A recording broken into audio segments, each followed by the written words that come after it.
Fingiamo un down, non castare in giro, solo che mi tocca cargare.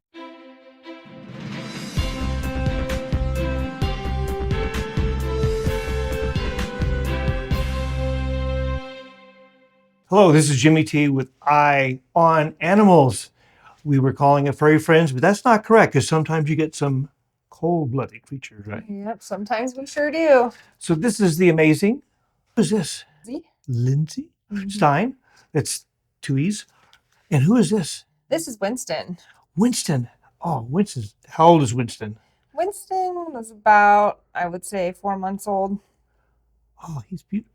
And how did you come to get Winston? So he was found in a box with his sister off of Paha in Bishop here. So he was lucky to be found, and he is just sweet as can be and does really well on the lap, obviously, and is actually walking on the leash pretty well.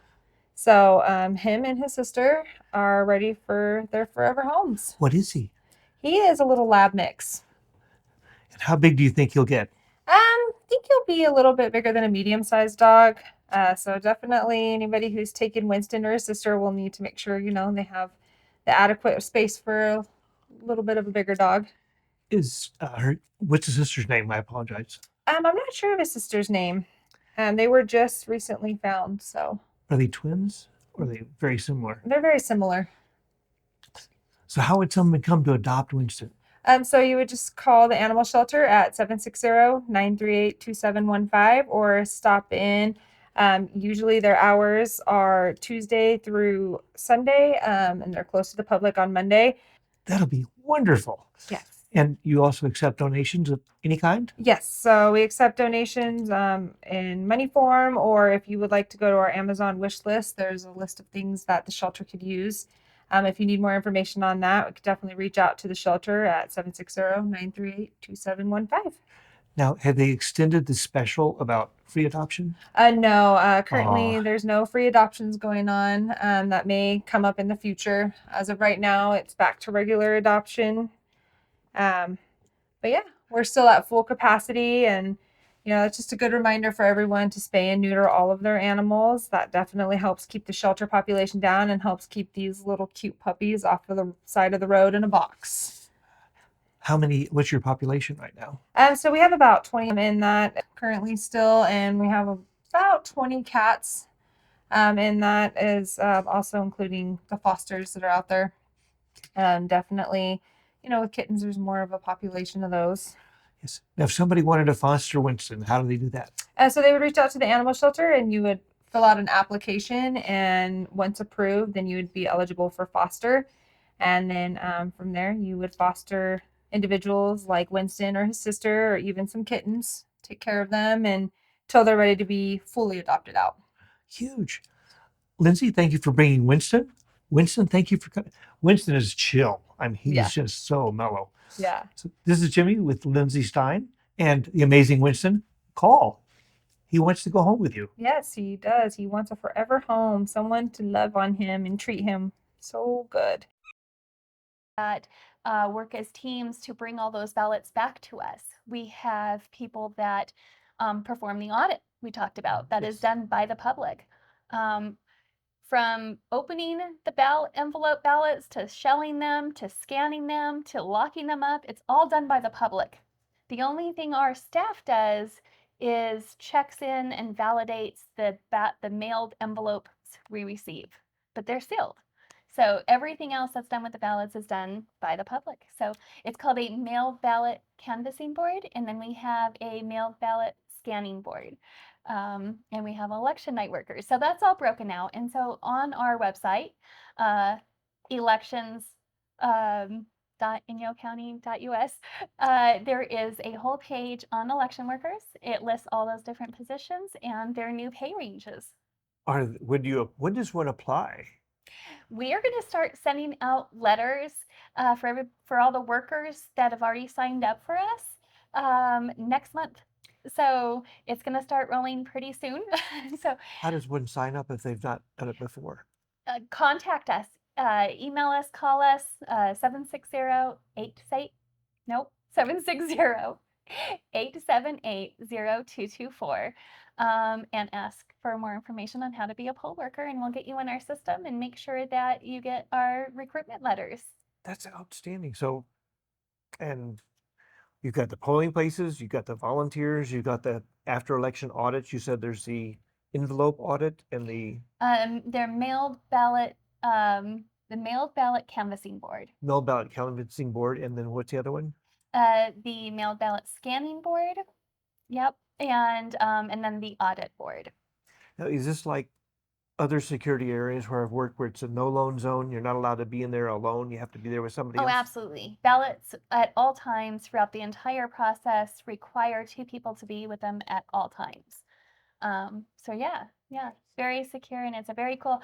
And even if you're not sure if you want to be a worker, but you just want to come and see how we do that, we have a program called there is a program for being an election observer. You can't just come and hang out. You have to sign up for it. You have to identify yourself, and then there's rules on things you can do and rules of things that you can't do.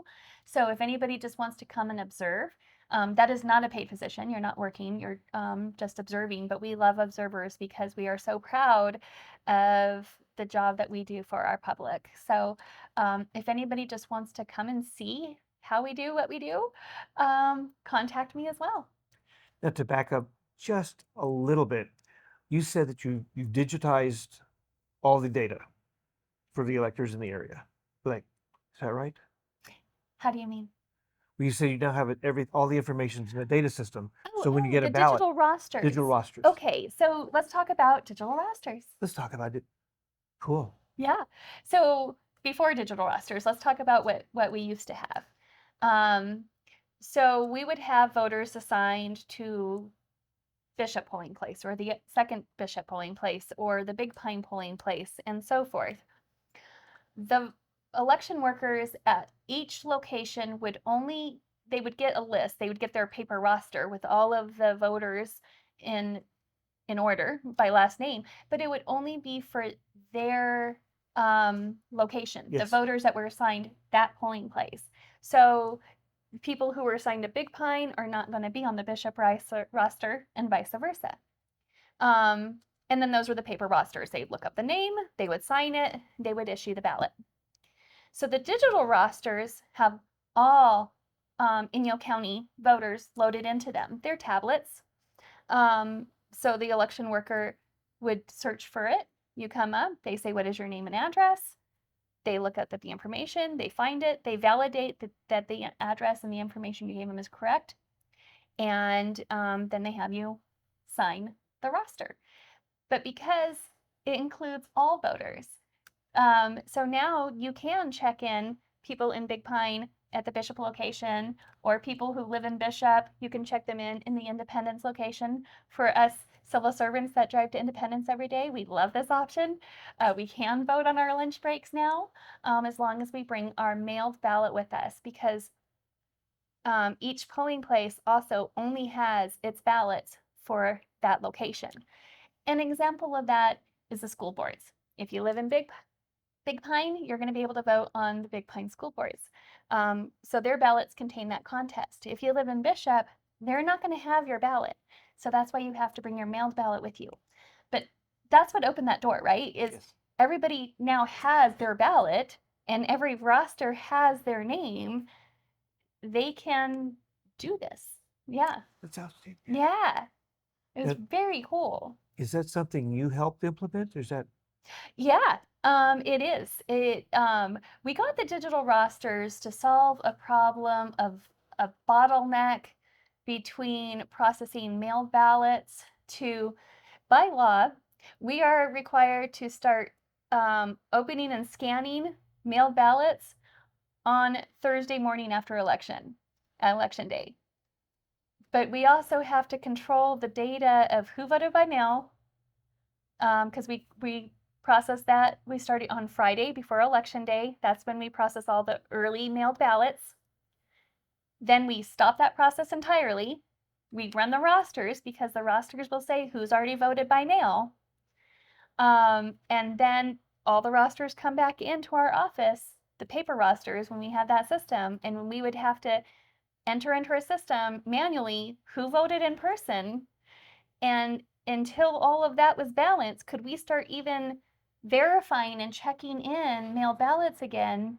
So after working 24 hours basically the day before, we would have to work all night Wednesday night as well to make sure we had ballots checked in and ready to go and ready to be opened Thursday morning. So the digital rosters keep track of that information live. So when you go into the polling place to vote in person and you sign that roster, our voter database says this person voted in person. The voter database has nothing to do with results. All it does is keep track of who's our registered voters and did they vote. That's it. So it's real time. And so when we come in Wednesday morning after working all night, when we come in Wednesday morning, we can just start processing our mailed ballots again and get those election results out earlier. When we had that opportunity to stop that bottleneck, to allow more real-time data and to have a trusted system that was benefiting the public, that is why we chose the system. And then as we were developing our process and how the system was going to be set up and how our security measures were going to be put in place and what opportunities we have, that it came to us that this was an option. We validated other counties that use this exact same system and got some information on how they've also opened this up for accessibility. And it was just such a great benefit to the public. I want to allow everybody with the option to vote in person to be able to do so. In the state of California, how many people have digital rostering? Do you happen to, how many counties do you know? I'm not sure, but it is a growing in that direction. We are lucky to be so small because it makes it affordable for us. Yes. Where we have 5 locations, where Imperial County, for example, has 52 locations. So the fact that we're small makes these kind of enhancements affordable. So we're very lucky that way. I know Kern County is using the same system. They've been very helpful establishing, not recreating the wheel and having those discussions of how we're using various things. And That's great. and I know there are several other counties that use them. Yeah. You said you're always looking for volunteers. We are.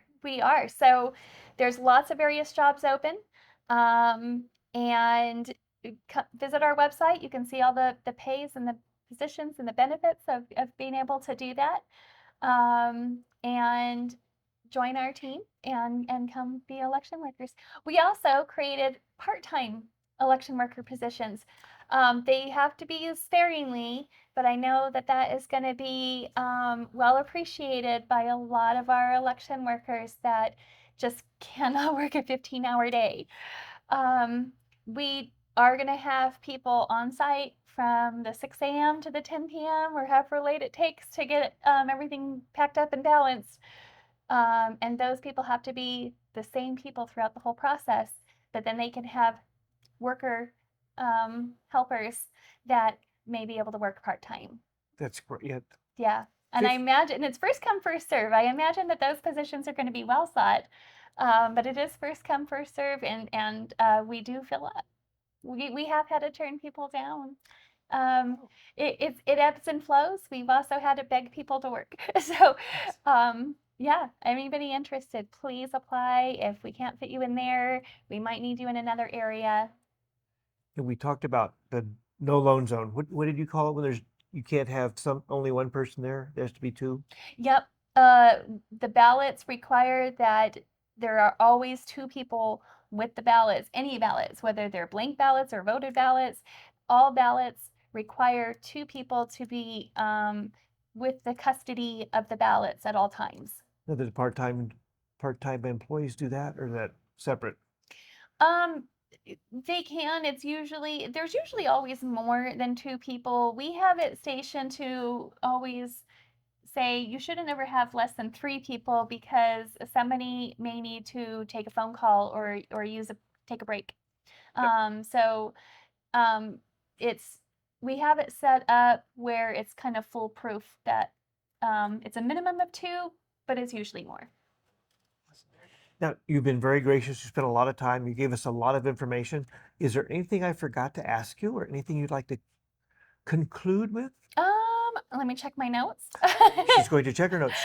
Danielle is one of the There most is organized so people much I've ever met. information. Yeah. And she's wonderful besides that. Thanks, Jimmy. Vote for, oh, No, I'm not up. she's So, not up. yeah, no, I won't. I did get to be elected and do this process in 2022's election.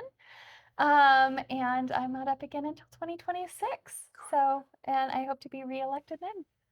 That was an Um, inside joke because there's election laws that say you can't promote it within so many days of an election. So we're trying to be. and it's within, it's within 100 feet of any voting location or where ballots are being processed. And so that's what electioneering is. But it has to be something that's on the ballot. That is interesting. So you can say vote for Danielle, you just can't say vote for this candidate. It has to be on the ballot.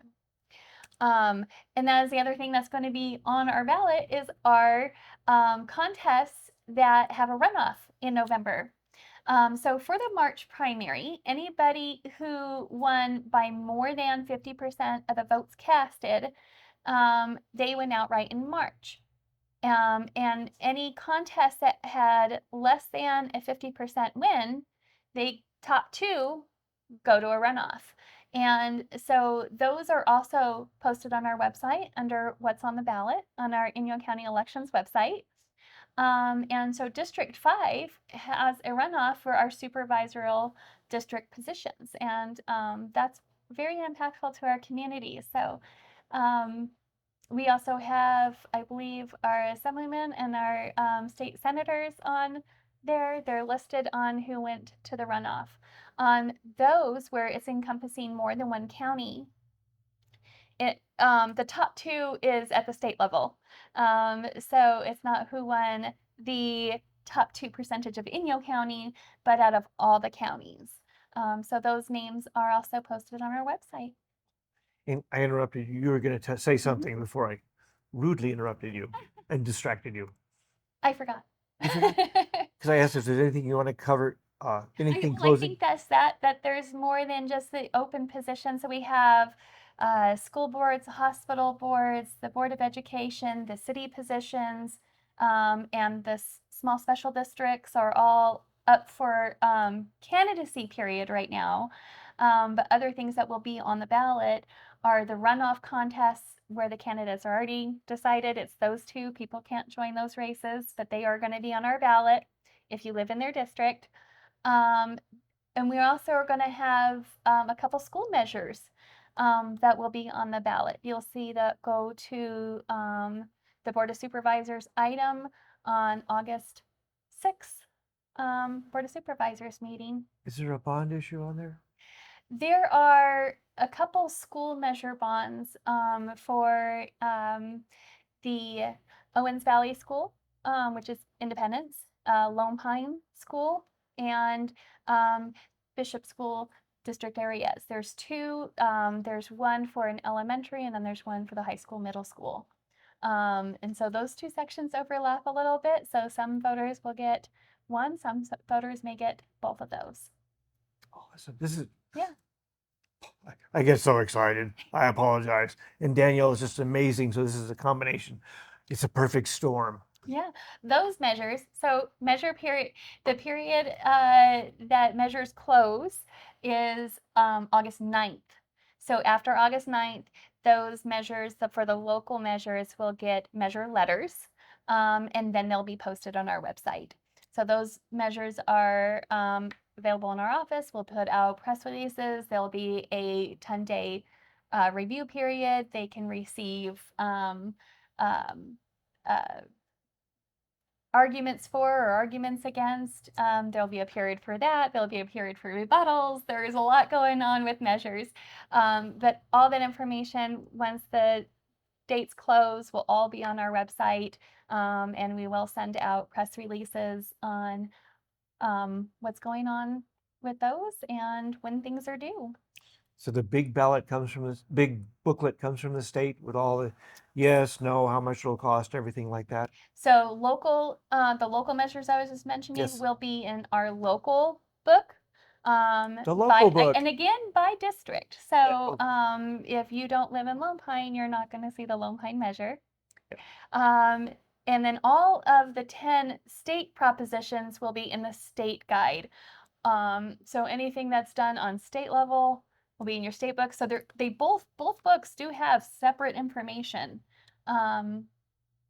So definitely cruise through both of them. I imagine that most people will find new information or something they didn't know. I try to put out, I try to look for that, like what isn't obvious to the average voter and what would really help our voters and help our community, and try to incorporate some of that. So I hope people read it.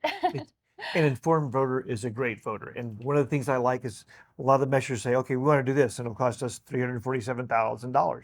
We want to do this, it'll save us $250,000. I like that. They're finally putting costs onto measures. Yeah. And the impartial analysis is literally done impartially. It's analysis just by legal counsel that says this is what this measure means. So those impartial analyses are not written by either side. They are very neutral analysis. So it's good to know. The Truth in Legislation Act, where you, sorry, I used to love to read it. What does this mean? I don't know, but it's not good. Legalese, I'm on. Yeah, that's always the uphill battle, and I think that's the conflict of trying to get voters to read the information we're putting out when they're so used to things being arbitrary. We are very direct and we are very straightforward. I take being a public servant very dear to heart. I'm passionate for our communities and I'm passionate for helping our voters be informed, and I'm here to help. So if anybody has any questions, 760-878 878-0224. 0224. And yeah, I literally figured I lived in another location where if you wanted the measure to go through, you had to vote no. Yes was no and no was yes. And I go, yeah, that should be illegal. I'm not sure. There was new legislation that passed that says more than just yes or no. So they should be very clear when you're marking it on what it says specifically. But definitely look at the books, the voter information guide, and make. They're getting to a point where legislation is trying to pass laws that you can't ask the question in a negative. Yes. So, but obviously, read, pay attention to what you're doing, and we will make our ballots as clear as possible for our voters. You approve of not stopping the affirmation of this negative. No, what? Okay. Yeah, none of that. Danielle, it's always a pleasure. I appreciate it very much. Absolutely. And if you have an open invitation, I learned a lot. And she's a math geek, so she's even wow. I'm a total geek. Yes. Total geek. So Danielle Sexton. Thank you, Jimmy. INYO County Clerk and what? INYO County Clerk Recorder and Registrar of Voters and Commissioner of Civil Marriages. I think that's one of my favorite parts of my job. No, as opposed to an uncivil marriage, which is no, we only do civil. Be civil. I love that. So this is Jimmy T with the amazing Danielle Sexton. Voting time is coming. Study, vote. Vote, and remember to be kind to each other. I was so proud of our community, and I know that was your sign off, and I just want to say, during the primary election, we received a lot of information from the Secretary of State's office and from the Department of Justice on how to keep our election workers safe and how to keep ourselves safe, and the horrible things on how people are being treated across the state. And we did not have one reportable incident at our locations of how people treated each other. And I was so proud of our community that we put our community above our opinions and that we respect having different opinions. You will see these people at the grocery store later. I hope that impacts it, but I just feel like we are very lucky to live in an actual community where people respect each other, because that is not the case for a lot of other counties. Absolutely. So thank you. And to paraphrase Thomas Jefferson, I cannot understand having a political disagreement destroy a friendship. Absolutely. Absolutely. Fight like cats and dogs, but hey, you're still friends. This is Jimmy T with Danielle Sexton, Skippable News, Sierra Wave Media, Laughing Parrot Productions, KSRW, LPPTV.us, and INYOCounty.us elections.inyocounty.us. Thanks very much. Be tremendous.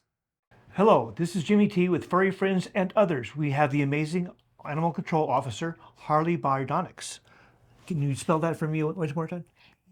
Bardonnex. Welcome. And this is also Winston. You might have met him before. So how did you come to be here? Well, I started working at the animal shelter about 10 months ago. I saw it was with the sheriff's department, and I wanted to be in law enforcement. Didn't really know where in law enforcement. So I figured sheriff's department could just get my foot in the door, but I ended up falling absolutely in love with working with animals, and then getting to see the officers before me and my awesome boss and seeing what they did, and it just felt like home. Yes, your boss is amazing. She's awesome. So now how did you come to be in Bishop? Are you from here? Born and raised, been in Bishop. My family's been in Bishop forever. So. And you're a Bishop Union High School graduate? I am not. I graduated online. Ooh, even better. Wow. So my high school diploma says the state of Texas, not the state of California. Back in 1836. Okay. That's great. And what is your degree? Are you working for a college degree? And I apologize. Winston's bumping my hand. You're all good. I am not currently. I'm really focusing on doing well at my newly acquired position and all of the fun things that come with being young and learning how to thrive in law enforcement. Wow. That's amazing. And now, how much training do you have to go through to become a animal control officer? I have to do, I believe it's 40 to 60 hours of just humane officer training. So that's showing me how to do all of animal-related things in the field, trapping, properly handling animals, properly handling aggressive animals, all of that fun stuff. I have to go through some PC 832 training. I need to go through a couple other trainings, I'm sure, and then field training with my FTO and boss. You said PC 832. What is that, please? It's a course that is sanctioned by the Post Officer Standards and Training. It's just showing me how to properly and legally go about search and seizure, which we do at the shelter, for when dogs are in not great situations. Awesome. Do you have any last words for the tens of people watching? I'm super excited to have been promoted up into this position. It's awesome. It's super great. I didn't know that this would be my dream job, but I can definitely say that it is. And like you said, your boss is amazing, and I think your coworkers are pretty cool too. They are awesome. I work in one of the best places ever.